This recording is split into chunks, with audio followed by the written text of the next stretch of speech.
তো সকলে জানাই শুভ রামনবমী। আমরা সবাই বেরিয়েছি রামনবমী শোভাযাত্রা দেখার জন্য। আর আমি এই প্রথম রাঁচিতে রামনবমীর শোভাযাত্রা দেখব।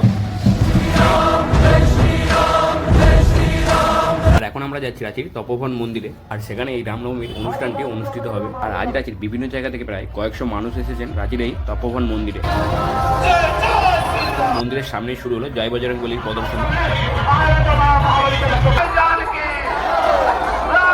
তারপর মন্দিরে যে সকল মানুষেরা ধ্বজা নিয়ে এসেছেন সেই সকল ধ্বজাগুলি বজরংবলীর পায়ে ছোঁয়ানোর পর মন্দিরের সামনে সেই সকল ধ্বজাগুলি উত্তোলন করা হচ্ছে।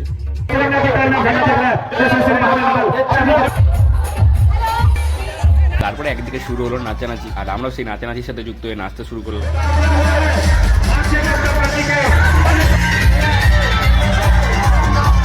সকলকে জয় শ্রীরাম এবং রামনবমীর শুভেচ্ছা জানিয়ে এই ভিডিওটা এখানেই শেষ করলাম।